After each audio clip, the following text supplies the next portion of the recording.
Bonjour à tous. Je vais vous présenter aujourd'hui une partie de mon travail de thèse, mais aussi vous exposer un débat crucial concernant les liens qu'entretient la phénoménologie de Husserl avec les sciences cognitives actuelles.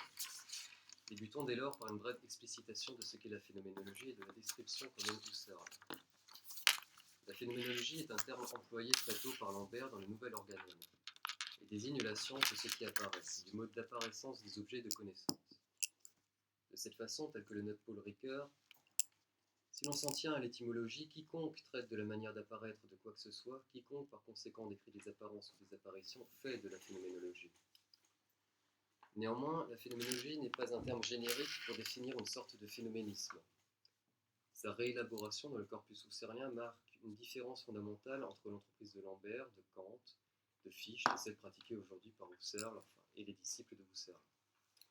La phénoménologie est la science de l'expérience vécue par un jeu, du moins c'est la définition qu'en donne Jean-Luc Petit. Elle traite de ce qui apparaît en tant que contenu de conscience, non pas en ce sens que tout objet soit pour ainsi dire contenu dans la conscience, mais au sens où quelque objet que ce soit est réduit à la sphère immanente de la conscience, c'est-à-dire est réduit à un phénomène. Conséquemment, ce ne sont plus les objets qui sont interrogés quant à leurs caractéristiques intrinsèques, réelles, si on utilise le terme de Husserl, mais les modalités subjectives de constitution de l'objectivité, Gegenständlichkeit, sans recours à la moindre thèse, c'est-à-dire dans une absence totale de considération des aspects mondains de l'objet. C'est uniquement de cette façon que peut s'établir une phénoménologie dépouillée de tout préjugé, en prenant appui sur la sphère subjective, l'évidence de l'ego cogito ainsi que des cogitationes. Ce point de départ épistémologique, somme toute radical, permet de comprendre chaque chose en son essence, grâce à une opération de réduction, époquée, qui originairement ne prend pas uniquement compte de l'objet en tant que tel, mais de la constitution de celui-ci au sein de la conscience, de la subjectivité, c'est-à-dire d'un point de vue strictement originel, voire originaire, ce que les scientifiques manquent selon Husserl de faire lorsqu'ils interrogent les objets dans une perspective qui s'inscrit dans la sphère mondaine. C'est ainsi que Husserl s'est démarqué du criticisme kantien, qui postulait l'existence des choses en soi, indépendant de toute expérience et expérimentation possible, et qui par là menait une dualité incompréhensible entre l'étant se présentant au sujet épistémique et l'étant en soi insaisissable. En ayant comme optique épistémologique d'interroger l'ensemble des objets de connaissance au sein même de la conscience, c'est-à-dire au sein de l'unique entité capable de donner un sens, une signification aux choses, dont nous faisons constamment l'expérience, Husserl se donne l'objectif de comprendre ce qui constitue l'horizon le plus large de la connaissance, autrement dit le monde de la vie, la Lebenswelt, thème auquel il accordera les dernières années de sa vie. Mais cette réduction phénoménologique, cette suspension du jugement, cette époquée dont Husserl emprunte les termes cyniques, n'est pas uniquement redoutable d'un point de vue méthodologique lorsqu'il s'agit de décrire les vécus de conscience. Elle rend notamment compte d'une faiblesse au sein même des sciences cognitives en général, et de la forme précoce qu'elle revêtait lorsque celle-ci se résumait encore au psychologisme. En effet, si tant est que les sciences cognitives aient connu une véritable renaissance lors des dernières 30 années, en reformulant la méthodologie, elles ne pouvaient de prime abord répondre aux questions et aux exigences qu'elles s'étaient elles-mêmes imposées, c'est-à-dire discerner scientifiquement les modalités constituantes du sens au sein de la conscience humaine. Une approche quantitative et neurophysiologique souffre d'une absence de questionnement concernant la donation. Cette dernière ne peut en effet qu'être analysée d'un point de vue strictement phénoménologique. En effet, le naturalisme, qui selon les termes de Richard Cobb-Stevens est une position philosophique découlant de la mathématisation de la nature accomplie par les nouvelles méthodes scientifiques au commencement de l'ère moderne, et dont la thèse est que le monde entier de la nature, y compris la nature humaine, ne comprend que des entités et processus susceptibles d'une telle analyse quantitative, gagne à se développer aux côtés d'une discipline somme toute particulière et prolifique qu'est la phénoménologie. C'est pourquoi, depuis des publications comme celle de Dreyfus en 82, les scientifiques, mais aussi les spécialistes de philosophie analytique, se sont rapidement intéressés à cette méthode descriptive qu'est la phénoménologie, afin de combler le fossé explicatif, explanatory gap de Levine, inhérent à leur méthode encore trop empreinte d'empirisme. Deux exemples peuvent illustrer les limites d'une science attachée à la pure description empirique. D'abord la psychologie behavioriste, qui porte sur les vécus, sur une analyse strictement comportementale et qui se rapproche d'une éthologie animale dont l'analyse des vécus psychique reste sous silence. Ensuite, le computationnalisme, qui considère que tout événement mental peut être quantifié du fait d'un parallèle peut-être hâtif entre le cerveau et les ordinateurs. Or, ces deux approches, délaissées depuis maintenant plus d'une vingtaine d'années dans le milieu universitaire, sont pourtant bien ancrées dans l'inconscient collectif, mais elles peinaient chacune à apporter des solutions concernant l'interaction entre le corps et l'esprit, dualité qui, somme toute, reste problématique pour l'ensemble des sciences de nos jours. Néanmoins, si de nouveaux horizons s'ouvrent désormais à la fois pour les sciences cognitives et la phénoménologie grâce à leur dialogue, nous ne pouvons pas faire l'impasse sur des divergences d'envergure en ce qui concerne leurs méthodologies respectives. En effet, que Husserl ait d'abord été formé à la logique, aux mathématiques et à la psychologie, cela n'en fait pas moins un redoutable adversaire des sciences positives. Dès les recherches logiques, mais plus encore lors du tournant transcendantal de sa philosophie aux alentours de 1905-1913, Husserl s'est nettement démarqué des sciences positives ainsi que de toute entreprise visant une analyse de la conscience à partir d'études psychologiques, neurophysiologiques, historiques, etc. Dans son célèbre article La philosophie comme science rigoureuse, Husserl va jusqu'à avancer que le dessein de la phénoménologie est de combattre la naturalisation de la conscience, une forme extrême et radicale de réductionnisme. Cet aspect est largement développé dans le dernier texte de Husserl, La Crisis, ainsi que dans Logique formelle et Logique transcendantale, illustre la conquête de Viète et de Galilée, qui, les premiers, ont tenté une formalisation absolument universelle de la nature, et ont mené par la suite maints philosophes à penser une véritable mathésis universaliste qui comprendrait, dans sa réduction mathématique, la totalité du monde observable. Tel que l'écrivait notre auteur, la découverte proprement dite du formel s'effectue pour la première fois au commencement des temps modernes, de la réalisation de la fondation de l'algèbre par Viète, donc de la technicisation déductive de la théorie des nombres et de la théorie des grandeurs. Et cette découverte atteint ensuite son sens pur grâce à Leibniz, dont la mathésis universalis a manifestement complètement repoussé toute attache à une généralité quelconque liée au concret, fût-ce la plus haute généralité.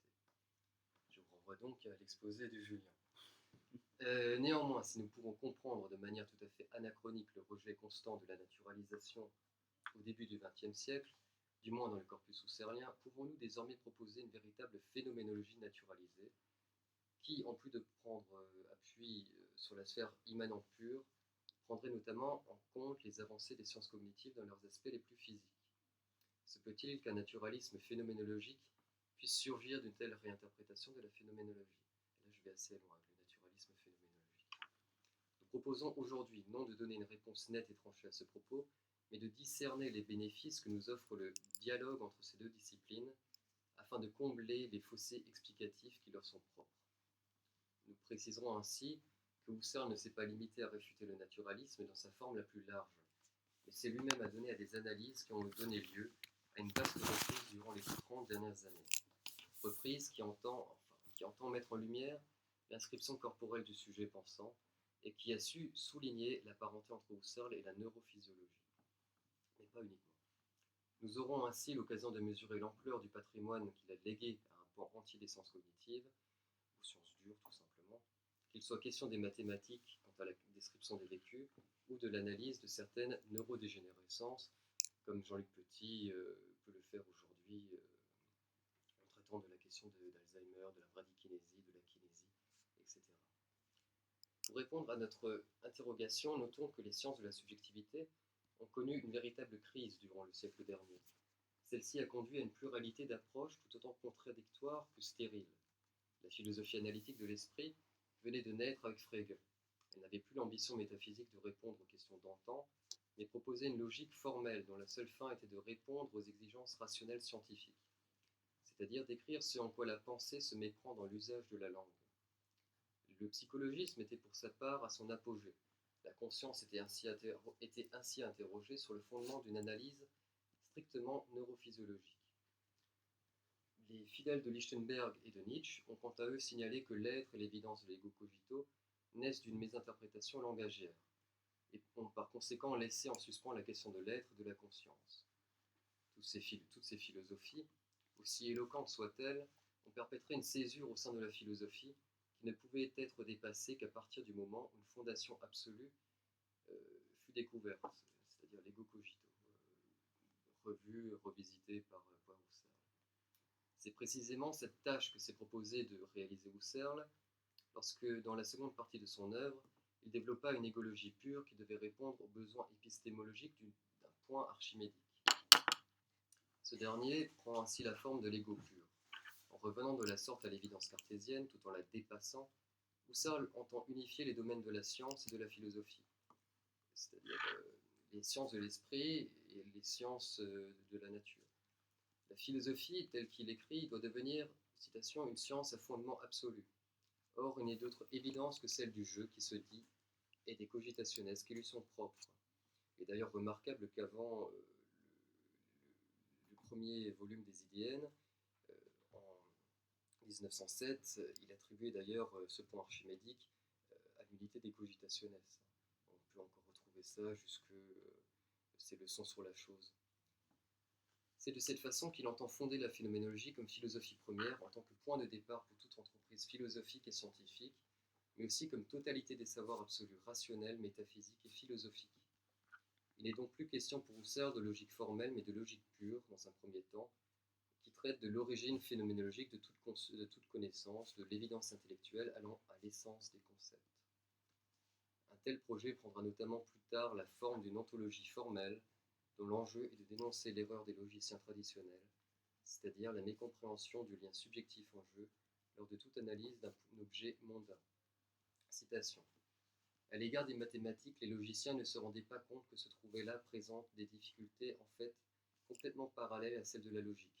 Difficultés dues au fait que l'objectivité idéale des formations et l'activité qui les constitue subjectivement, activité du compté, du combiné, etc., s'imbriquent l'une dans l'autre ou s'accompagnent l'une l'autre.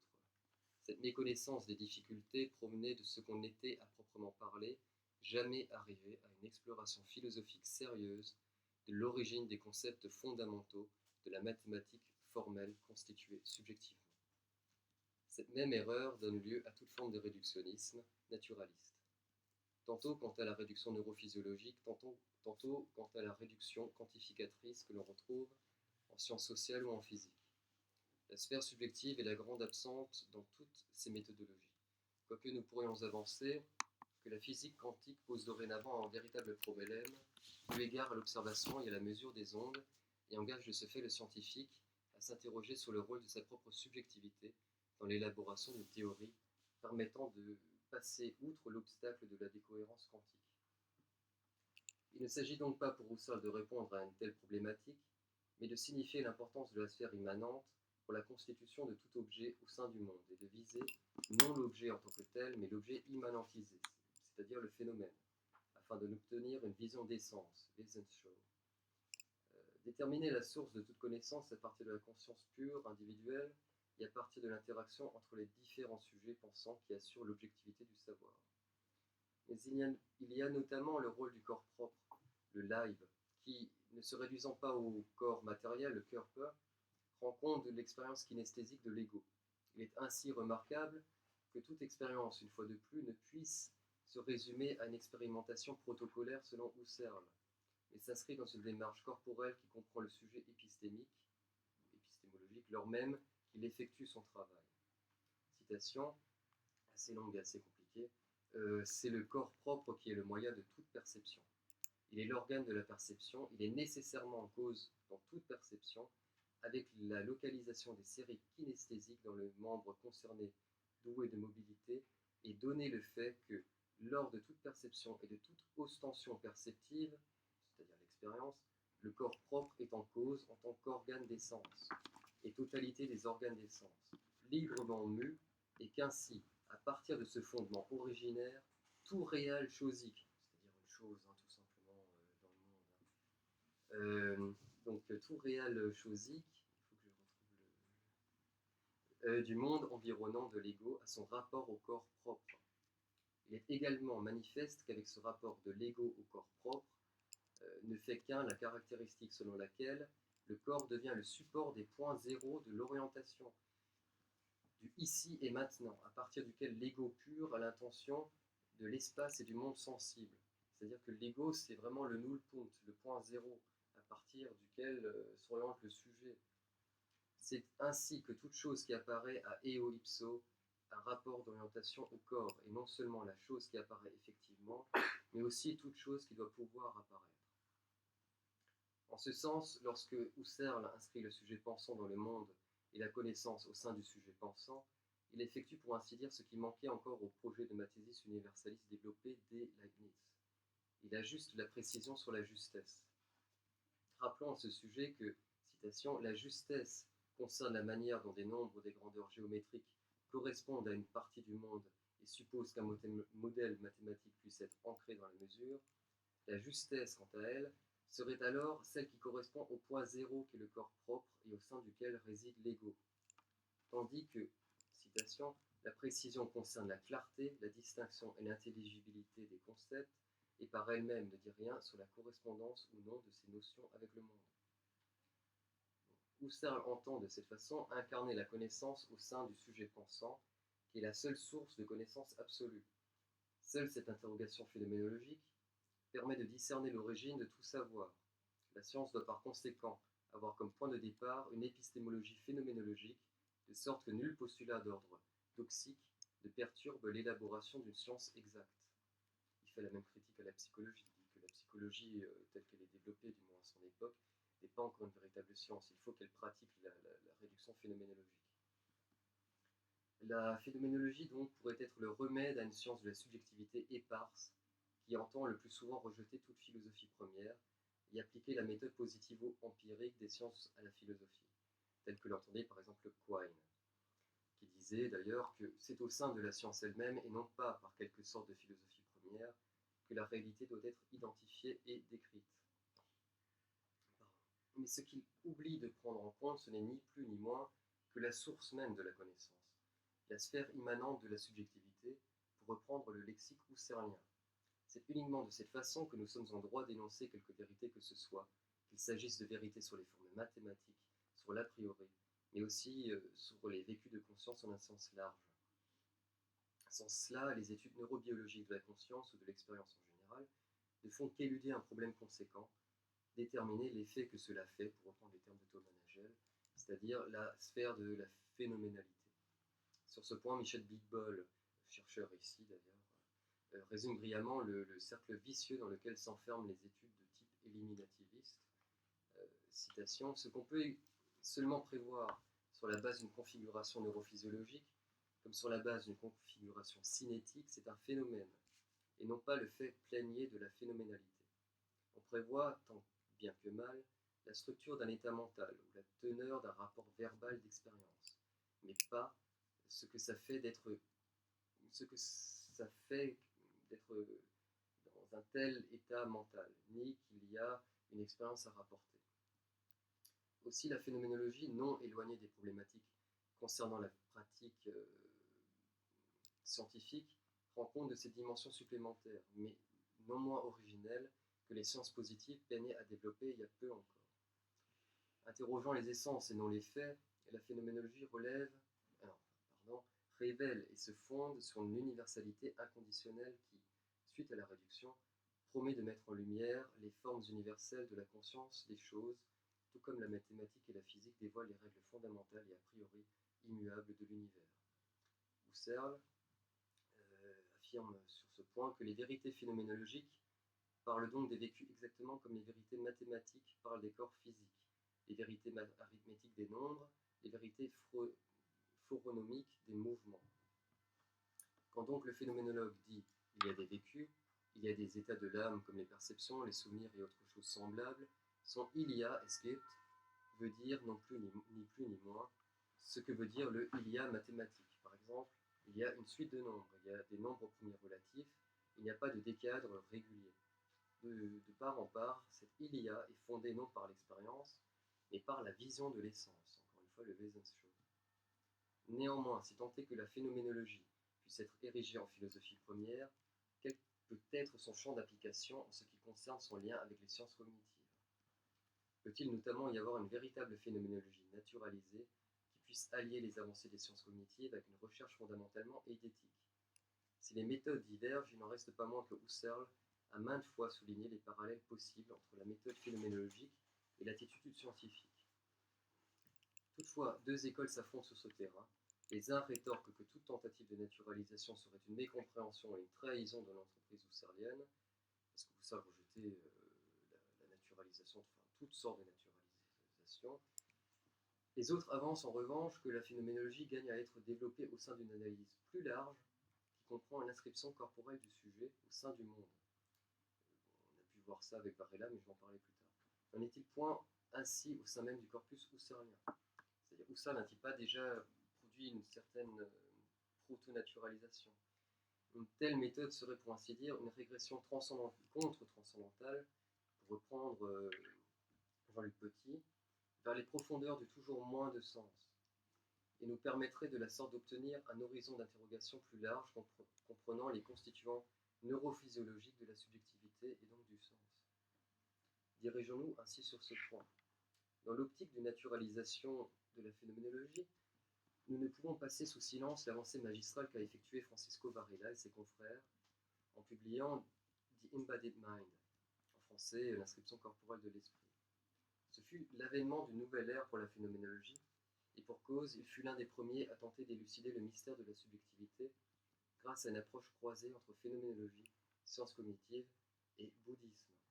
Mais son approche, aussi prolifique soit-elle, est selon nous teintée d'un parti pris en faveur de la position bouddhique. Le moi n'existe pas, il n'est qu'une illusion qu'il faut dépasser pour atteindre un moi collectif et spirituel. J'espère que je ne raconte pas de aussi, dans son entreprise de dévoilement de l'unité et de la réalité du moi, il annonce dès le quatrième chapitre que le jeu est indétectable, que, faufilé au sein d'une large variété de vécus, il est comparable à l'œil d'une tempête, the eye of the storm. Citation: nous n'avons pas échoué à trouver le corps physique, quoique nous ayons eu à admettre que sa désignation comme corps, comme mon corps, dépend beaucoup de la manière dont nous choisissons de regarder les choses. Nous n'avons pas non plus manqué de localiser nos sentiments ou nos sensations, et nous avons également découvert nos diverses perceptions. Nous avons trouvé des dispositions d'évolution des motivations, bref, tous les éléments qui composent notre personnalité et notre sens émotionnel du soi. Nous avons aussi mis en lumière les diverses formes dans lesquelles nous pouvons être conscients, conscience de la vue, de l'ouïe, de l'odorat, du goût, du toucher, et même conscience de nos propres processus de pensée. Ainsi, la seule chose que nous n'avons pas trouvée est un soi ou un moi réellement existant. Mais remarquons que nous avons trouvé l'expérience. En fait, nous avons pénétré au cœur même de ce tourbillon du vécu. Nous n'avons simplement pas pu y discerner de moi, de je. Ce constat désarmant et précoce pour une première tentative d'élaborer la neurophénoménologie aura néanmoins permis de mettre en lumière les limites d'une nouvelle méthode à définir. Et plus encore, un tel constat fait état non d'un oubli de la part du père de la phénoménologie, mais d'une hantise qui est commune à la fois à Husserl dans ses derniers écrits et à Varela. En effet, si Varela ne peut déceler quoi que ce soit qui peut ressembler à un jeu, Husserl a tâché de définir ce à quoi le jeu se réfère en affirmant qu'il est une instance originaire, un Urstand, une protostance, c'est-à-dire une entité originaire qui apparaît au sein des vécus qui lui sont propres, uniquement comme pôle unificateur, comme ich-pôle, même s'il y a la question de l'ego monadique, de l'ego homme, de l'ego personne. Là, on se réfère principalement à l'ego pur, une sorte d'entité indétectable. Le jeu est, citation, l'instance originaire pour toute objectivité, Gegenständlichkeit. C'est l'anonyme par-dessus tout saisissable, ce qui ne se tient pas, ne flotte pas au-dessus de tout, n'est pas, mais fonctionne comme saisissant, comme donnant valeur, etc. Le moi est un moi qui se tient et qui subsiste. En ce sens, le jeu dont parle Husserl ne peut absolument être détecté. Il n'est à proprement parler rien, sinon un élément eidétique absolument pur. Je vous propose d'ailleurs de lire le dernier livre de Dominique Pradel, Par-delà la révolution copernicienne, dans lequel il traite de ce sujet. C'est vraiment très très intéressant. Mais il a une optique qui est radicalement opposée à la naturalisation de la phénoménologie. C'est précisément sur ce point que la naturalisation de la phénoménologie se trouve particulièrement en défaut, car la subjectivité, du moins le jeu, n'est pas quelque chose qui puisse être objet de science, ni même pour la phénoménologie qui, somme toute, n'en parle qu'à partir d'une analyse des vécus de conscience. c'est-à-dire à partir des vécus dans lesquels est engagé l'ego. Mais il serait vain de vouloir étudier l'ego en tant que tel. Ce serait tout autant absurde d'étudier la nature en cherchant un objet qui soit la nature. Voilà. Une telle mésentente a largement été illustrée déjà par Gilbert Ryle dans The Concept of Mind, dans lequel il donnait l'exemple d'un étudiant qui va dans une université anglo-saxonne et qui va dans divers bâtiments et qui dit mais en fait c'est où l'université? Nous pouvons uniquement préciser à ce sujet que Varela, en s'inspirant du bouddhisme, a engendré un nouveau pan de la phénoménologie que nous retrouvons aujourd'hui principalement à Copenhague, au Center for Subjectivity Research, dirigé d'ailleurs par Dan Zahavi. Ce nouveau courant de pensée prend le parti qu'il n'est pas nécessaire qu'il ait un jeu, car toute existence est interdépendante, du fait que c'est la relation qui prévaut, et parler du jeu serait réifier ce qui n'existe que dans la relation. Parler du jeu serait donc lui accorder une primauté ontologique qu'il n'a cependant que dans l'ensemble des relations qu'il entretient avec le monde. Il rejoigne ainsi la thèse de la voie moyenne, selon laquelle l'existence et la non-existence, le moi et le non-moi, ne sont que deux facettes d'une même réalité. C'est un sujet que traitent beaucoup aujourd'hui des chercheurs comme Michel Bibol, Nathalie Deprat, Claire Petit-Mangin, etc. Toutefois, cette voie écartée, quelle peut être la tâche d'une phénoménologie naturalisée? Les exemples sont nombreux et varient selon les spécialisations de chacun. Mais il y a une chose que nous savons désormais, l'ego ne peut être naturalisé. La question est maintenant de savoir si la conscience, le langage, l'action et le vécu tout entier peuvent être naturalisés et de quelle façon. Nous pourrions établir à ce propos une longue taxinomie des différentes approches empruntées par les philosophes et scientifiques. Mais cela n'aurait aucun poids sans une explication des motivations qui ont mené à une telle naturalisation. Ainsi, un tel travail repose sur l'espoir d'un lien nouveau entre les sciences de la nature et les sciences de l'esprit, qui permettrait de passer outre la différence de méthode et de fin, de sorte que la conscience puisse atteindre un nouvel élan de compréhension. Il est notamment important de souligner à ce sujet que, contrairement à une idée reçue quant à la réticence de Husserl face à toute forme de psychologisme et de naturalisation, principalement depuis la lecture des recherches logiques, il existe néanmoins des liens chez Husserl entre la phénoménologie et sa naturalisation. Dans la centaine de pages qui constituent l'introduction au premier volume Naturaliser la phénoménologie, il y a vraiment, ils mettent en lumière des passages dans lesquels Husserl est beaucoup plus, où sa position est beaucoup plus nuancée, où il dit qu'il y a quand même des parallèles qui peuvent être faits avec les mathématiques, avec la naturalisation de la psychologie. Ces liens sont abordés dans plusieurs textes, voilà, en plus je l'ai déjà écrit, ou bien par des auteurs comme Nathalie Deprat, qui déjà en 1995 écrivait dans la version publiée de sa thèse, Transcendance et Incarnation, que la seule voie cartésienne est à la mesure de son étroitesse, de sa pauvreté, voire de sa stérilité phénoménologique, tandis que la voie de la psychologie, donc déjà d'une sorte de naturalisation, permet de comprendre une part oubliée de la conscience à partir d'une analyse du sujet incarné. Nous pouvons par ailleurs souligner que Husserl, dans la philosophie comme science rigoureuse, distingue clairement un type particulier de naturalisme qu'il désigne comme extrême et radical, visant à la réduction de toute chose à de simples faits empiriques, quantifiables, et qui ne peut être confondu avec les nouvelles perspectives que nous offrent désormais les sciences cognitives, c'est-à-dire une démarche holistique, qui prend non seulement en considération les données physiologiques des analyses portant sur les vécus de conscience, mais aussi les données eidétiques. Enfin, en conclusion, les travaux présents dans la somme que constitue naturaliser la phénoménologie, mais aussi ceux qui sont désormais publiés dans le volume récemment paru au Cahier philosophique de Strasbourg, ont cette particularité de remettre en question la position de Husserl, du moins la compréhension que nous en avons communément.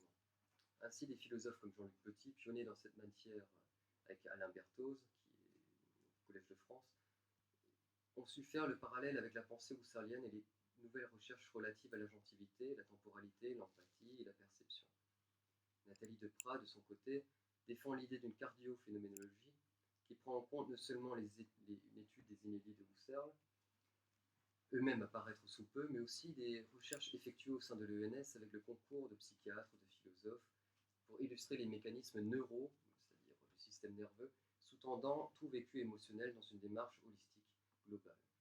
Jean Petitot a quant à lui entamé une phénophysique mathématique en travaillant sur la perception et insiste sur le fait que Husserl a anticipé, citation, les principaux caractères du fonctionnalisme contemporain, en critiquant le physicalisme des scientifiques de son temps. Enfin, la liste serait bien longue si nous voulions décrire chaque spécificité de ces nouvelles formes de phénoménologie. Mais nous n'en avons ni le temps ni l'intention. Nous souhaitons simplement signaler en conclusion, avec les mots de Jean-Luc Petit, une fois encore, que la naturalisation de la phénoménologie est en passe de devenir une réalité dans le projet d'établir une science universelle de la conscience comparable à l'étude de la nature suivant les lois mathématiques. En effet, citation, les récents développements de la géométrie d'un côté, les avancées spectaculaires des neurosciences de l'autre, ont rendu de moins en moins utopique le programme d'un grand rationalisme auquel s'attachent les noms de Leibniz et de Husserl. Une mathésis morphogénétique des vécus devrait bientôt pouvoir rendre compte, par un procédé systématique et complètement a priori de l'émergence à partir des ressources anatomo-physiologiques de l'organisme du vivant, des formes signifiantes de l'expérience dans toutes ses dimensions. Forme des objets visuels, forme persistante dans la durée, forme verbale dans le flux acoustique de la parole, formation conceptuelle dans le cours de l'idéation, etc. Voilà.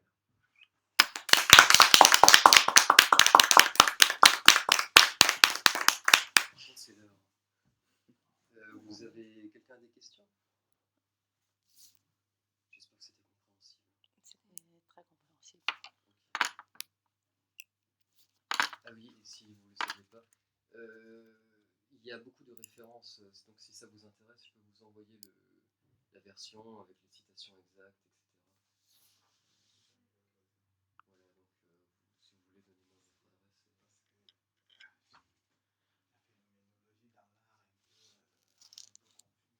Avec l'art? Ah oui, ça.